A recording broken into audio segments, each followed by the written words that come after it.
Hello, everybody, and welcome to the University of Ethereum. Super excited to start our workshop today with Daniel Ospina from RNDAO. So today we're going to be talking about governance and organization design. This is a topic that's fascinated me for years working in the Web3 space, and I'm really excited to bring Daniel up today to give his introduction and get started with the presentation. So without further ado, let's bring Daniel up and start his introduction. Thank you very much. Hi, Rachel, and hi, everyone else. Good to be here. So quick couple of notes about myself, and I'll take it from the beginning. I started my career as a chef. That was a while back. That was my first career before going into organization design. And I was really inspired by their creativity and what they were trying to achieve. So I went and joined and worked for a few of them. And what I encountered working there was actually quite disappointing. And it was that by the time I got there, these people who were creative geniuses were no longer creative.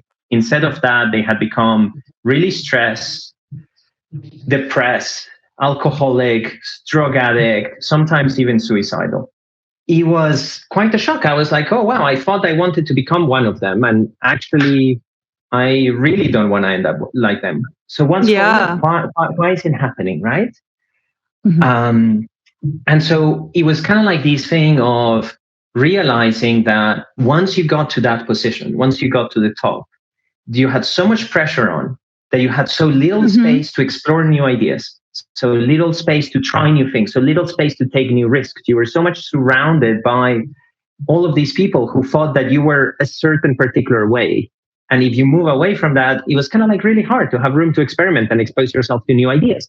So as a result, because you couldn't explore, you didn't have any more food for thought. And as you didn't have that food for thought, then it was very, very hard to come up with something new, because you needed kind of like new ingredients, new ideas, new influences to change a little bit the way you're thinking and keep on evolving.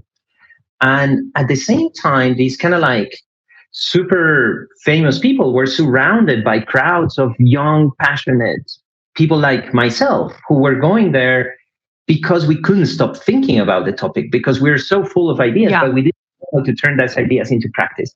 And so what happened was this really weird contrast of the people in the same room, one person who really needed new ideas and had all the resources to turn those ideas to wonderful creations, but had no ideas. And other people who were full of ideas, but didn't have the expertise or resources to turn those ideas into something good, and all sitting together. So it was kind of like this ridiculous thing. And I started speaking with some other friends, and they were like, oh yeah, actually my industry is the same. And this was an architect. And then a management consultant was telling me the same thing. And then someone else was telling me the same thing. And then I was like, oh, damn. Okay. So I guess this is not just a problem of the food industry. Is if I change career, if I change to another discipline, I'm just going to end up in the same dichotomy. And so perhaps there is something really, really broken about the way we think about work. Yeah, I totally agree. This has actually been a huge focus of mine throughout my work at Opolis, really kind of creating the future of work and, democratizing employment and giving more people ownership of their work, right? And I think the Web3 space and more decentralized organizational models really offer that for individuals. So I'm really excited to get into this topic today. And Daniel, I've seen you in, our DAO Thought Leaders chat. Seen you very active in the world of DAOs. I've gone to a lot of conferences to speak on this topic. So I'm really excited to hear your take, man, and take a look at your presentation. Sure, thank you. Let's go into it, and I'll share a little bit more. So after kind of like that experience, I spent the next decade obsessing about this topic and really thinking, how do we do to change this situation, and how can we enable people to work better together in a way that's more satisfying for everyone, including for the customers and the people that at the end receive the end benefit of what you're trying to create. And the key idea is that it really takes a village to incubate each idea. Even now, there is some saying that, oh yeah, maybe with AI, you can have all of these tools that augment you, and you can be a solopreneur, and by yourself, you can create a whole business empire. And this might be true for very few people, but really for the majority of us, trying to work alone is tremendously difficult and kind of miserable. And trust me, I tried to do it for about 5-6 years. I was an independent organization design consultant, trying to write a book, launch my brand, all of that. And it was really hard and depressing. And one of the things I missed the most was having a team and being able to work with other people. However, the issue is kind of when we go into that situation is that, well, human collaboration in the way that it is being done today, it is toxic. It's really, really toxic. We have in average about $8 trillion lost per year. That's like a gigantic amount of funds that are lost in lack of productivity or low productivity. Because when you create work environments like the one I have in the picture, what happens is people are tremendously demotivated to work. So they, instead of that, they're kind of like in their phone, they're texting, etc., instead of actually being really driven to do great work, to collaborate with others, and so on. So the workplace as we have them today, they're really demotivating for your average worker. And this is millions and millions and millions, even billions of people who are just disengaged at work, and they're looking through the window and they cannot wait to get out. And it's such a shame because when you're passionate about something, it's such a joy to work on it, right? But not in the way we're organized right now. And it's not better for founders. Like we tend to really celebrate the entrepreneur as a hero, etc. But when we actually look at the statistics, is more likely, like 2 times more likely that you're actually going to have poor mental health as a founder than you're actually going to be in a good state. It's not a situation that brings you joy, at least not in the way we've been doing it. It really doesn't work for the founders. It doesn't work for the employees. And you know what? It often doesn't even work for the companies. Like we say, we have 75% of hackathon projects that are abandoned. So this is people who went, joined a competition, they created, work on an idea, they got a prize, their peers celebrated, they said, hey, this is cool. And still they go like, you know what? No, it's not viable. I cannot continue. And the project gets dropped. 3 times more likely that it gets dropped than actually continue.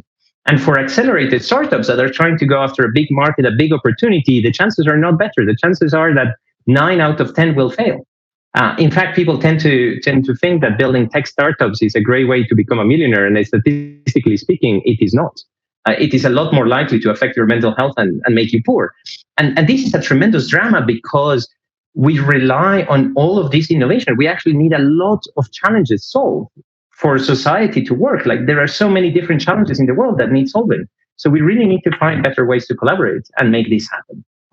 And so we've been looking a lot into this topic, as I was saying, for about a decade, and then in the last 2 years in RNDAO, that's or Research and Development DAO, where we're exploring human collaboration. And where we're getting to is that the future of innovation is not solopreneurs, is not corporations, and is not the usual entrepreneurship programs. Is a new way of organizing that actually now in Web3, we really have the opportunity to improve upon a lot of what has been happening in Web2. There are lessons to be kept, but now we have new capabilities and a lot new knowledge about how to create better collaboration, how to grow these ideas together, how to be happier in teams, and we can actually transform the way we operate. Now, the question is how, and DAOs have been trying to figure that out for a few years now. And we have triangulated in between what research academia is saying about the fundamentals of humans, the fundamentals of collaboration, psychology, etc., economics, what the experiments that are happening in DAOs, as well as what some of the most innovative corporations are doing.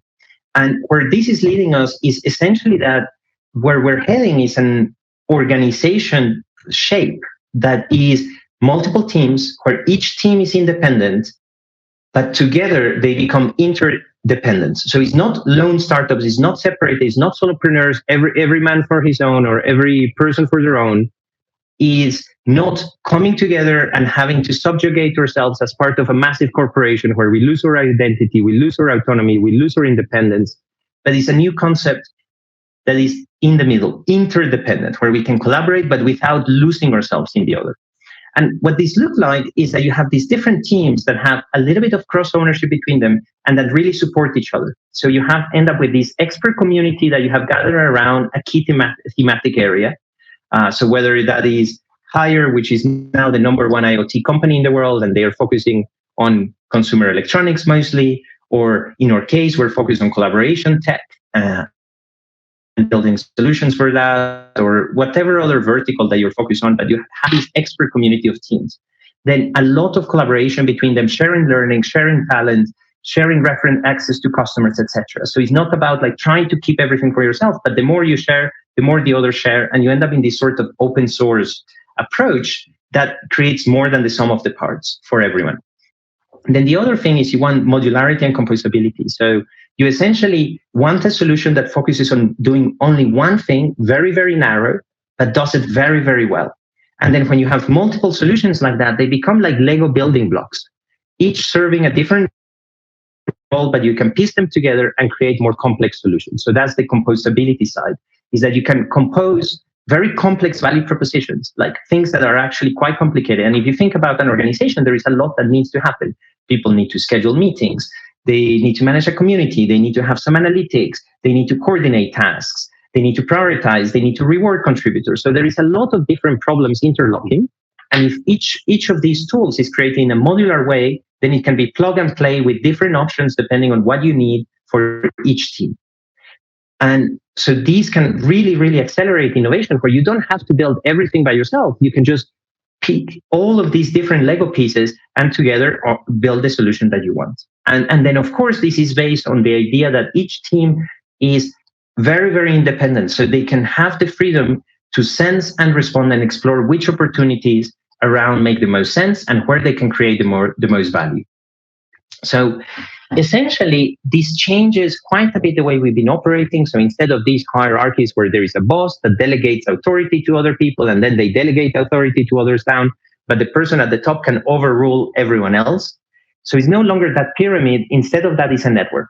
It's a web of, and you still have some hierarchies of complexity, meaning that some teams will be looking after the trees, other trees will be looking after the forest. So you might have different focus, but you collaborate by that way, but that doesn't mean there is a top-down hierarchy. The other thing is the membership. So in traditional corporations, either you're an employee or you're not. Either you're a big investor or you're not, and you need to have a certain amount of wealth, etc., to be able to be an investor or to be able to contribute. You need to be a full-time employee, and this is really changing now. Like it's even is completely changing in the digital environment where you can have maybe a few people who are working full-time, and it's important, so they give continuity, etc. But you can have a long tail, meaning many, many people who are contributing small amounts of work. And for doing this, they can really, really improve what you're doing because they have different expertise. Maybe they have a little bit of time here and there that they can deploy and allocate. So instead of millions of people spending millions of hours watching Netflix, they can be collaborating and building things together. And the more we open up organizations, the more we can do that. The other thing is like, how do we make decisions and how we govern? So right now is very top down. I was saying is the people at the top, all the information goes there, then they make decisions, and then those decisions are delegated into objectives, and those objectives broken down to smaller objectives, and those broken down into tasks, etc., and delegated down the pyramid.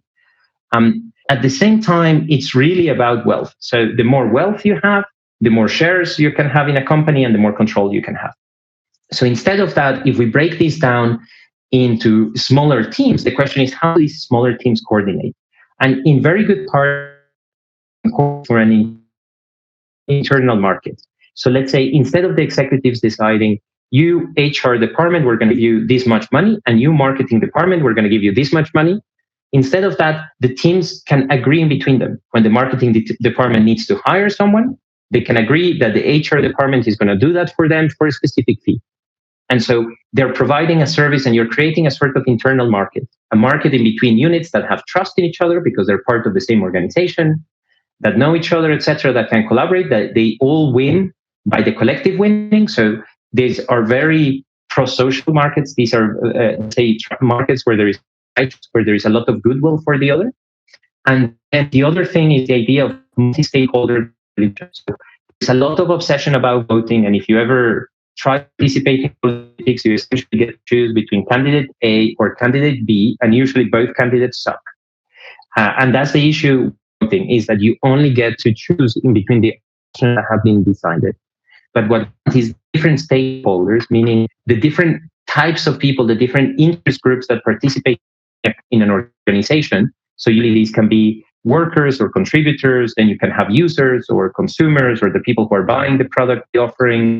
You might have some investors, people who provide capital. So these different stakeholders, these different groups, the key is that they can deliberate, they can very effectively communicate with each other to figure out win-win solutions, not just simply to decide who gets the majority of the votes and can overrule the others, but how can we create better conversations to discover better possibilities so that everyone is better off. And is advancing the ability to do that at scale, to do it digitally, to do it asynchronously. So not everyone needs to join a meeting, because joining meetings is very complicated. And, if you have too many people in a meeting, it becomes very counterproductive. So now developing tools to allow this can really change the way organizations work. And finally is this idea of relationships. So walled gardens is very hard borders. No one can know in the outside what's happening in the inside. And if we ever do a partnership, it's a little bit ad hoc and it's very interested driven. So instead of that, thinking of the organization as a platform. So if you think about WordPress or Shopify or even TikTok, etc., all of these platforms that you can immediately come in, use the service, and you can use ideally some of these capabilities somewhere else. So in Web3, we can take these to the next level, and you can use the brand of the organization to create new things like NounsDAO is doing, or you can use the infrastructure that is built, like a lot of the layer 2 blockchains. You can come and use this infrastructure to build the things that you're doing. And is this ability to essentially create a platform with the service, with the offering that you're doing, whatever it is, that can be as open to as many people for them to use it, that can create a very, very different dynamic that is a lot more collaborative. Here, what we're really missing to make this happen is as well a new set of tools. And this is a fantastic opportunity. So these are tools for governance, that is to make decisions, for operations, for managing tasks, scheduling, coordinating, allocating resources, etc., to build communities, and as well for the contributors themselves to do their work better. And by 2030, this is projected to be an $800 billion market. So it's really a gigantic market. And that's not even taking into account the increase in tooling that AI and blockchain technologies can do for us. So what we're looking to think about here is how can we enable this better, more healthier form of organization that is more collaborative, where there is less weight on the person at the top, and it's more about people sharing ideas together and doing so effectively in smaller teams where they can collaborate with a small group of people, high trust, move fast, experiment, have a lot more autonomy and freedom, benefit results, see the impact of your work that really reaches those companies have in workplaces. So it's about now building the tools that are going to enable these new behaviors, because the old models, there's a lot of tools. I have a couple of examples here in the slide, but a lot of these tools were designed for organizations that either you're a member or you're not a member. If you want to include many people, they charge you a lot of money, so you actually need to include the least amount of people possible. Otherwise, you pay extra time, more and more dollars for each tool, for each new person. Doesn't matter if they work full-time or part-time. So a lot of the sort of collaborative, more open we're trying to create, the tools right now are looking to do now is to build this movement to rally people together and to build better tools that can transform the way that we're working together. So from that this is not only about market and about that, but it's also a great opportunity to work together already in this way, because you can deliver a more complete value proposition, because you can grab all of the solutions, all the different tools, and compose them, bring them together to deliver the value. Then as well, you get faster access to sales, especially when you're building tools for groups to use. Like a lot of the collaboration tools is not for one individual, but actually many people. You can collaborate with other teams who are in the same sphere, and some of them already are working with a few customers and already have trust. Then you can ask them, hey, can you introduce me? Can you help me out here? And then you get a trusted introduction. They know you're not some random scammer, you're not some stranger, you're someone who's been vetted, and they're putting a little bit of their reputation there to make that introduction. So when you create this collaborative behavior across teams, you also end up with a lot faster sales because you get better access to customers. As well, you can end up with a team demand because you swarm with a lot of different talents, key expertise that you need, and you can very quickly call upon them. And thanks to the more agile, more also working, and this mechanisms to reward work, etc., that accompanies with these, this gives you a lot of flexibility. In every startup, you had to figure out how do we the incorporation side, what sort of contracts do we need to have with the contributors, how do we make decisions, how do we manage tasks. There is all of those different things you need to do. You can pass on those insights from one person to the other. So actually, at the end, you can let the learnings from everyone else, and then you can be just really, really focused on the thing that is unique about your business. And for everything else that is not unique about your business, you can collaborate with others and leverage the solutions that they're doing. So this in aggregate also helps to reduce that failure rate that we are talking about. The 9 out of 10 startups that fail, we could do a lot better. If we could have, let's say, 50% of startups that succeed, we have completely transformed this dynamic.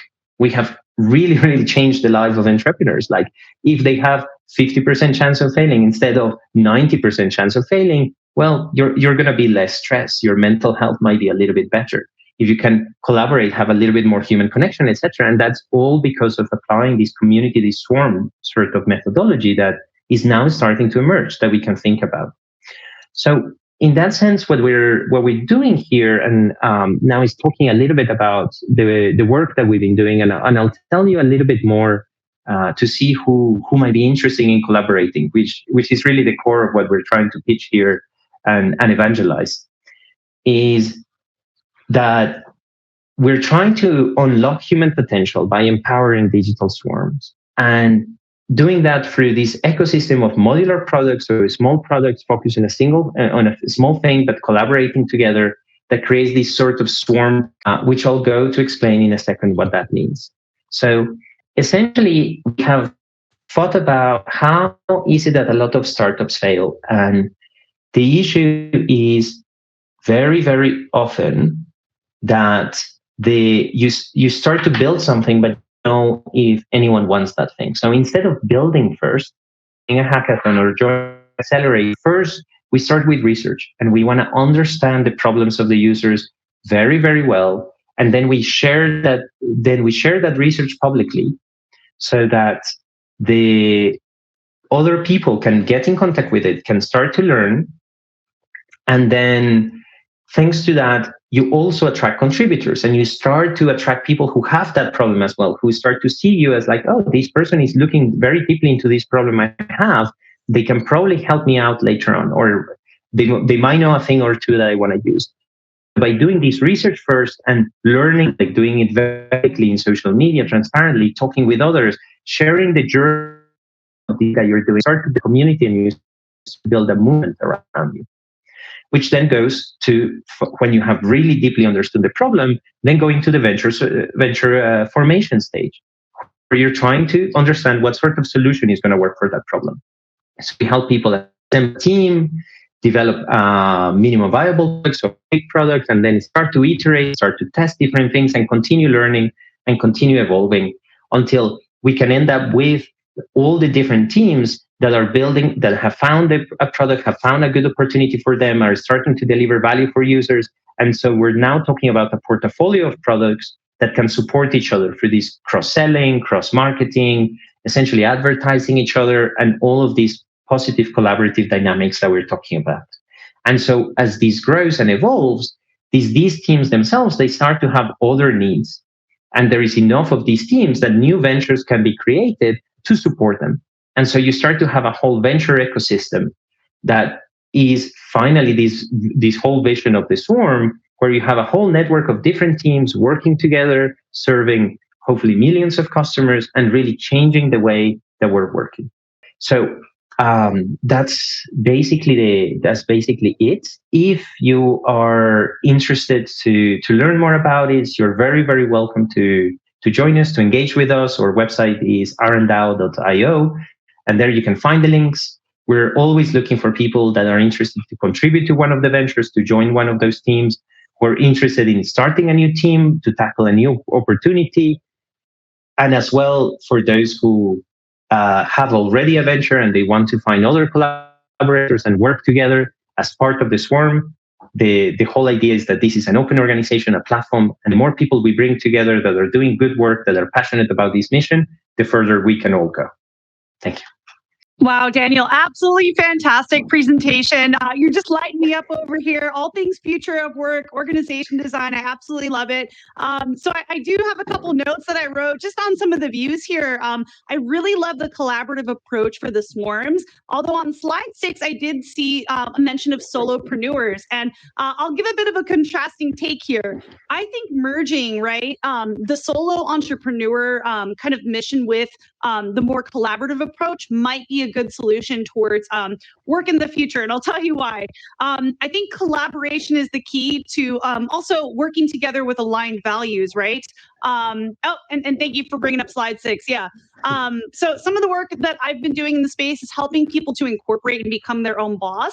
I really like the approach of swarms. And I think combining that with like allowing people to own their employment, right, might be a good approach for allowing people to have more ownership of their work in the space, right?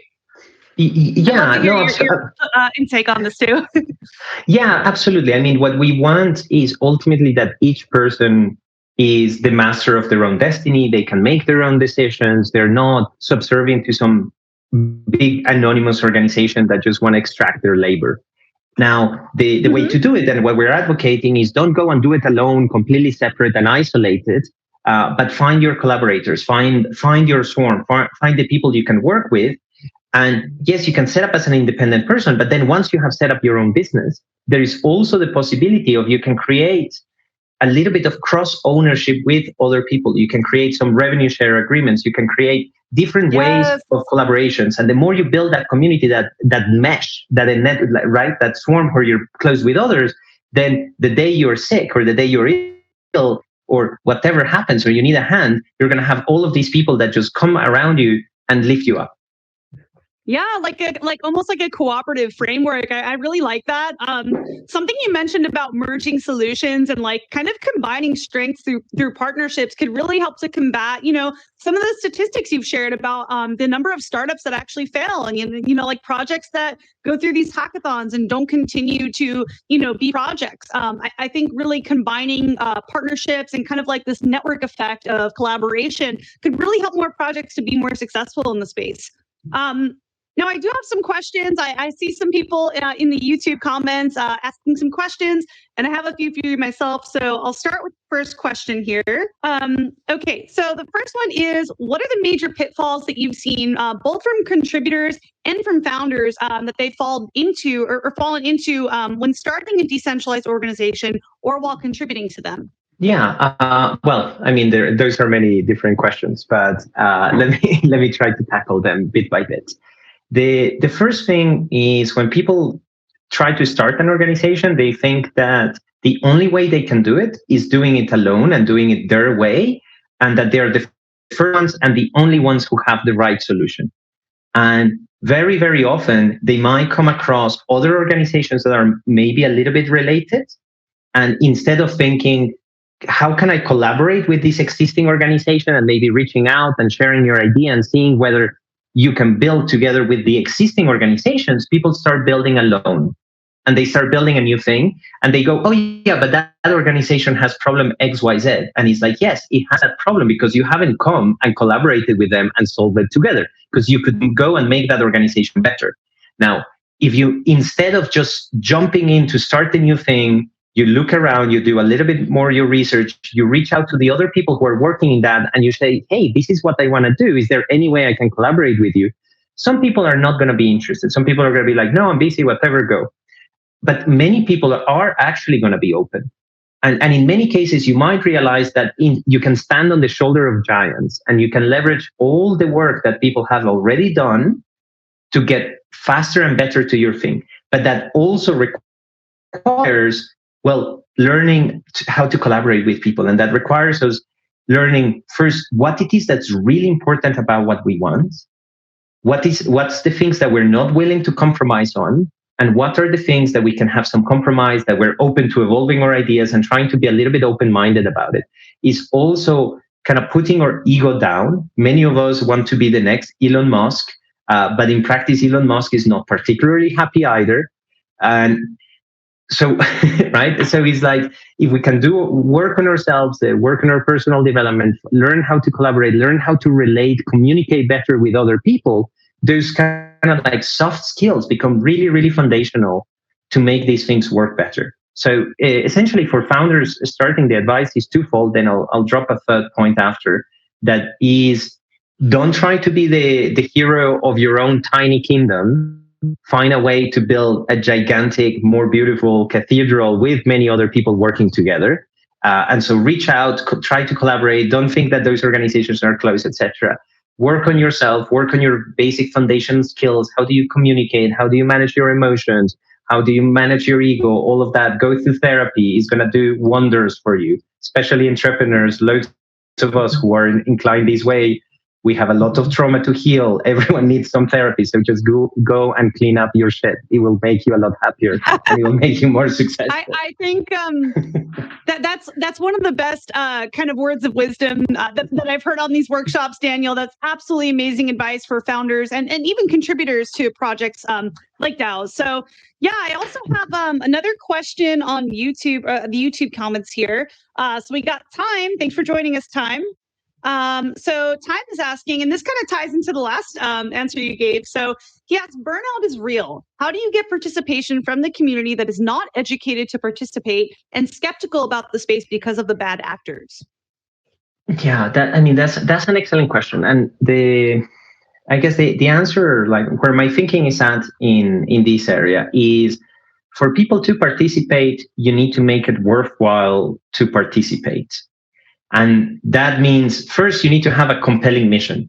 Second, if people don't have context, if you're having loads of discussions behind closed doors in private meetings, and then you're sharing one quick one-pager document after you have had like 10, 20, maybe 100 hours thinking about it, and you think with that one page, they're going to understand what the heck it is that you're talking about. They're not. People need loads of context. They need opportunities to ask you questions to really understand what is happening, who's who. It's like you don't join a party and suddenly go like, stop. So everyone stop here. I have an idea. If you don't know the people, you feel a little bit shy, and that's normal. So just try to create opportunities for people to get involved in those discussions, to increase transparency, to increase communication.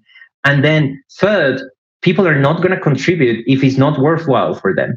If you have all the equity, all the ownership, you're going to get the lion's share of the rewards, and you expect people to contribute to build, to make you wealthier while they don't get anything in return. They don't get a fair deal for their time and effort. Well, why would they do it? They're not going to do it. And that happens a lot. Now, the other thing is, if your community doesn't have the skills, well, you can refer them to places where they can train and learn. But work requires expertise, and work has become very specialized. There is competition, there is market dynamics, etc. You cannot get a person who doesn't know anything about programming to start programming. First, they need to learn how to do it. So if the people don't have the skills, just help them get those skills, refer them to places where they can. And if you don't have anyone around you who has the skills you need, well, look back again at the basics. Do you have a compelling enough mission, etc.? And then go and reach out to people and go and find ways to collaborate. Look for other people who do have those communities, etc. And that way you can get access to talent. Absolutely. Yeah, I think that's really incredible advice. And something that's just kind of a recurring theme throughout this discussion is really value alignment and incentive alignment, right? Whenever working on a decentralized organization or any organization, and Time just responded in our chats. There really needs to be value alignment and incentive alignment. It has to make sense for the people contributing to the project. And I think you've given some excellent feedback for contributors and founders. And yeah, let's see. I'm just going to share Time's response here in the chat. So he says, thank you. We'll keep working on the potential possibilities, and we'll keep being open-minded with collaboration, as well as reaching out to other communities. So thanks so much, Time, for your question. So yeah, my next question here that I have for you, Daniel, is, okay, so let's say someone is interested in starting a DAO. What do you think is the most streamlined path forward for those who are interested in creating a project that's decentralized? Yeah, so the thing is, you can either have the expertise, if you have loads of knowledge about decentralized organizations, self-management, organization design, just go and do it. And you'll find the tools, etc., and you can go and build it. For the large majority of people, we don't have this expertise. We were not born with them. So you can go and then find people who have them and collaborate with them. we're trying to build a whole platform that's about this. Now, if you want to collaborate with people, if you want to get experts to help you, you need to understand that they also need to make a living. They also need to have some way to pay for their time, to pay for their costs, so that they can keep doing what they're doing and they can keep learning and they can keep on providing advice. So try to find ways to think of win-win relationships with other people. That's really the key of collaboration, is figuring out how can I help you with what you need and you can help me with what I need. And if we can find that match, we both do better together. So if you don't know how to build a decentralized organization, well, start reading, start learning, watch talks, etc. At the end, we'll share a link where we have over 40 talks with different experts in this field, but also reach out to the people who have been doing it for years and decades and find ways to collaborate with them, to help you out, to take from those learnings. And for that, you need to understand what they need. So that's a very good step. Then if ultimately you don't know how to do it, just start with something small, start with a small experiment. And as long as that can give you a little bit more resources, a little bit more credibility, a little bit more capital, essentially more things that you can offer to other people so that then they come in. And don't try to hoard everything for yourself. Again, with the equity, this is the key thing. People come, oh yeah, let's collaborate. And I'm like, okay, so collaborating means I'm going to help you. And then your company becomes more valuable. So your tokens increase in price, your shares increase in price. And what do I get? So think about reciprocity. Think about how you create those win-win relationships in every action, really. That's like fantastic advice there. And this makes me think of, the Green Pill book. I don't know if you've seen how crypto can regenerate our world, and, just examples of creating positive sum games for individuals. That's been a huge focus of mine in any work I do in the Web3 space. So I think that's absolutely huge. And something I've spoken about back during like ETH Toronto, I think we did a panel on DAOs, kind of like this paradigm shift of work. We talked about like, you could become a contributor on a DAO today. You can jump in a Discord, start the conversation. If this is something that interests you, there's a plethora of DAOs and decentralized organizations out there that you can start collaborating with today, right? Just take the first step, talk to the people that are, leading in this space. Follow people like Daniel Ospina here. And Daniel, I don't know if you want to share your any social media handles or way that folks can connect with you, but obviously Daniel's a really great person to connect with in the space. Yeah, thank you. And really, if you're looking around, like my time is limited, but feel free to DM me, feel free to tweet at me, and I'll do my best to point you in the right direction, depending on what your project is. Just please don't send me a message like, hey, I want to collaborate. Tell me what the heck do you actually mean? What are you building? What are your expertise? What are your needs? What are you looking for? Like do the work of figuring out, making it clear. And then if you can give me that, I'm very happy to respond quickly while I'm walking somewhere in between meetings or something. I have 2 minutes. I'll shoot you an answer. And my Twitter is @Daniel_Ospina. Awesome. Yeah. And Daniel, we'd absolutely love to have you in our Discord. We really want to welcome any expert we have for the University of Ethereum. Thanks for sharing here, Kajan. Any expert we have on the University of Ethereum, we like to welcome you into the Discord community. We work with students and blockchain clubs and universities around the world. So, your mentorship and expertise is extremely appreciated. For the next generation of builders, the people listening, our student members, they're all really excited to learn how blockchain can be used to solve real world problems. So we definitely appreciate your collaboration here. And so one more question I have, and this is something that often comes up when I talk about DAOs. People say there are a lot of problems that still need to be solved with decentralized business models. So Daniel, in your own words, in your opinion, what do you think needs to be improved for decentralized governance to really work at scale? First thing is, a lot of people who say there are really bad problems in DAOs, they haven't worked in that many non-DAO organizations, because they are not problems only of DAOs. They're problems of organizing, which is a really hard thing. And we can definitely improve upon them. So something that I believe are really, really, really important is better methods for deliberation. So better methods to make decisions together in a way that is accountable, that is incentive aligned, in a way that you're making good, high quality decisions. So it's not just about voting, etc.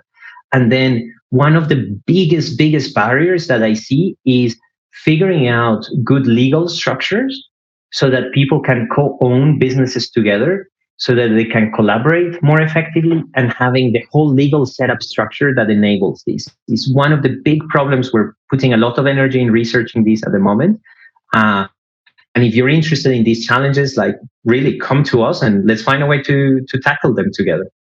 Awesome. Yeah. So the last question I have for you here, Daniel, are there any other recommendations on how individuals listening today can actively participate in decentralized organizations? Like where would you recommend that they get started? Yeah. So the first thing is just join one and ask how you can help.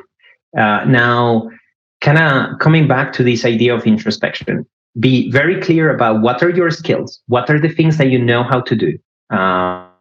Do you know how to write well? Can you write great copy? Do you know how to sell things? Can you do marketing? Do you know how to design? Do you know how to develop code? Do you know how to organize events? Do you know how to be super welcoming and host other people? Or which are the skills that you have that you can contribute to them? So write that down. Be very, very clear about why you are there. Because some people come looking for a hobby. They don't need to be paid. Other people come and they're like, I need money in 2 weeks. Otherwise, I don't know how to pay rent. So unless you can pay me in 2 weeks, I'm out of here. Other people are like, well, I actually just want to become a co-owner of these. If you can give me some tokens or some shares, etc., but I don't need to be paid for the next year.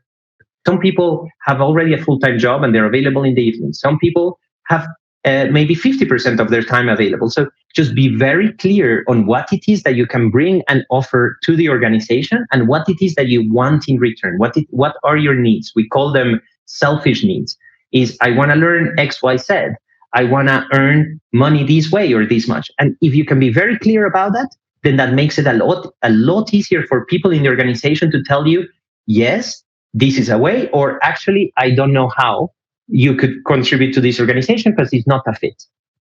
And is with that, right? It's about finding that win-win, how to articulate that partnership, that collaboration, and having clarity about what you need and you can offer really, really helps fast track it.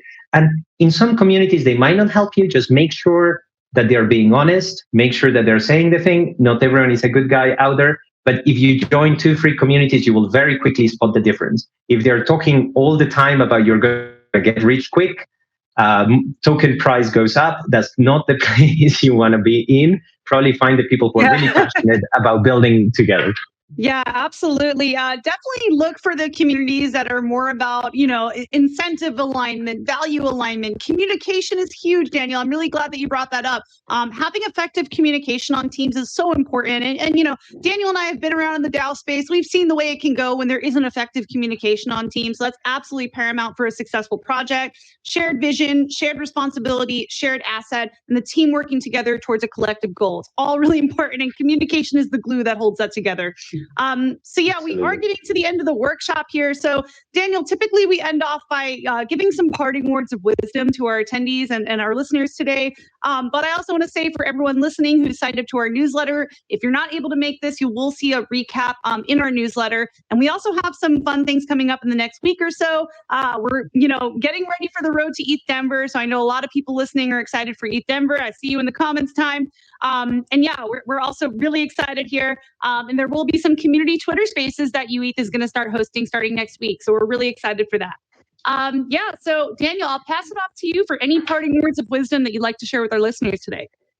Yeah, I guess to recap, hopefully this has been abundantly clear, but if you're passionate about anything, go and find the people who are also passionate about it and say, hey, I want to build this. How can we do it together? How can I help you advance your thing? How can we partner and build on top of the shoulder of giants? There is no need to go it alone. There is no need to reinvent the wheel. If you can work together with others, you'll do much better.